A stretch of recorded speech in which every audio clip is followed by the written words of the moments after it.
Magandang umaga mga kahuan, narito na ating ulat panahon ngayong araw sa Pilipinas. Narito na ang lagay ng ating panahon ngayong araw nga ng Sabado, October 11, 2025. Unahin muna po natin yung ipinalabas natin na press release kahapon ng DOST Pag-asa kung saan binanggit natin na present na o meron na po tayong La Niña conditions, particular na dito sa Tropical Pacific. Minomonitor po kasi natin yung mga yung temperatura, particular na sa karagatan sa Equatorial Pacific. At nakita nga natin na simula August hanggang ngayong Oktubre ay patuloy na mas malamig kesa sa normal yung temperatura ng karagatan sa Equatorial Pacific. At dahil doon, meron na po tayong tinatawag na La Niña condition. Ano naman epekto nito sa ating bansa? Dahil sa La Niña, posible na mas mataas kesa sa normal ang maranasan natin ng mga pag-ulan ngayong Oktubre hanggang February 2026, lalong-lalo na sa may silangang bahagi ng ating bansa. Inaasahan kasi natin na dahil sa La Niña, posibleng magkaroon ng mas maraming mga buong bagyo hanggang sa pagtatapos ng taong ito at posible din na mas malakas yung easterlies o yung hangin nagmumula sa karagatang Pasipiko at dahil doon,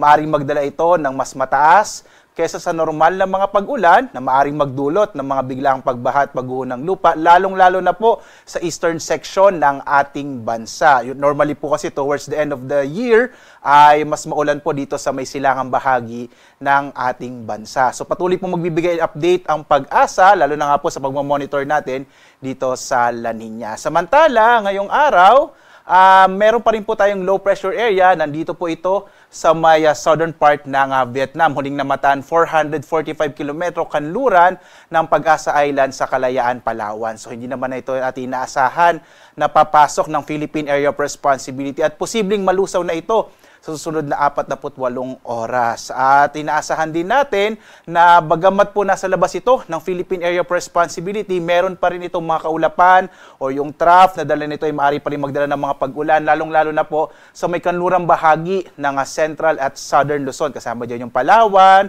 yung bahagi ng Bataan, Zambales, maging dito sa Metro Manila, Batangas, Cavite at Occidental Mindoro. Samantala, yung southwesterly wind flow o yung hangin nagmumula sa timog kanluran ay maaari naman magdala ng maulap na kalangitan na may kalat-kalat ng mga pag-ulan, partikular na sa may kanlurang bahagi ng Visayas at ng Mindanao. Sa iba pang bahagi natin bansa, makikita nyo, lalo na dito sa may Northern Luzon, walang masyadong kaulapan na namamataan. No? So, posible po na medyo maaliwalas or maaliwalas sa panahon ng mararanasan sa nalalabing bahagi ng ating bansa. Ngayong araw nga dito sa Luzon, inaasahan natin malaki po ang posibilidad ng maulap na kalangitan na may kalat-kalat ng mga pag-ulan, pagkulog, lalong-lalo na sa may bahagi ng Zambales, Bataan, kasama yung Metro Manila, Cavite, Batangas at Occidental Mindoro. Dulot po yan ng mga kaulapan na dala ng low pressure areas na nasa labas po ng Philippine Area of Responsibility. Ang nilalabing bahagi naman ng Luzon ay makararanas sa mga localized thunderstorms, kadalasan sa hapon hanggang sa gabi.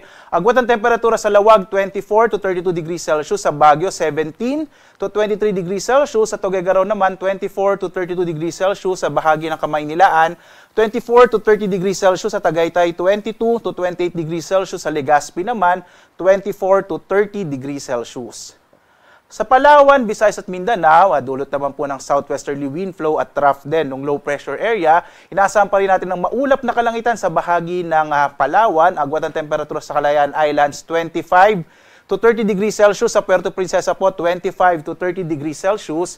Dito naman sa Kabisayaan, inaasahan natin ng maulap na kalangitan na may kalat-kalat ng mga pag-ulan sa Western Visayas at Negros Island Region. Ang lalabing bahagi ng Kabisayaan, yung Central at Eastern Visayas, mga localized thunderstorms naman ang mararanasan sa araw na ito. Yung agwat ng temperatura sa Iloilo, 25 to 30 degrees Celsius. Sa Cebu naman, 25 to 31 degrees Celsius, habang sa Tacloban, 25 to 31 degrees Celsius. Ang kanlurang bahagi naman ng Mindanao, partikular na yung Zamboanga Peninsula at Barm, ay makararanas din ng maulap na kalangitan na may mga pag-ulan dulot ng southwesterly wind flow o hangin nagmumula sa timog kanluran, habang ang nalalabing bahagi ng Mindanao ay makararanas ng generally fair weather or mga localized thunderstorms sa hapon hanggang sa gabi. Agwat ang temperatura sa Zamboanga nasa 24 to 32 degrees Celsius, sa Cagayan de Oro naman 25 to 31 degrees Celsius, habang sa Davao ay 25 to 32 degrees Celsius. Sa lagay po ng ating karagatan ay wala po tayong nakataas na gale warning kung saan banayad hanggang sa katamtaman ang magiging pag-alon dito sa mga baybay dagat ng ating bansa. So maaaring pumalaot yung mga sakyang pandagat at kahit yung mga bangka sa mga baybay ng ating kapuluan. Mag-ingat na lamang po kapag may thunderstorm na kung minsan ay nagpapalakas ng alon ng karagatan. Samantala, narito ang ating inaasang magiging lagay ng panahon sa mga susunod po na araw. Inaasahan natin na bukas hanggang Lunes ay generally fair weather. Muli po, pag sinabi nating generally fair weather, malaking bahagi ng ating bansa ay makararanas ng maaliwalas na panahon, bagamat posible pa rin ang mga localized thunderstorms, lalo na sa hapon hanggang sa gabi. Doon po kasi nabubuo yung mga kaulapan natin. Pagdating ng araw ng Martes hanggang Miyerkules, posibleng ang mas malaki ang mga tsansa o posibilidad ng mga pag-ulan dito sa may silangang bahagi ng Eastern Visayas or dito sa may Eastern Visayas maging sa Bicol region.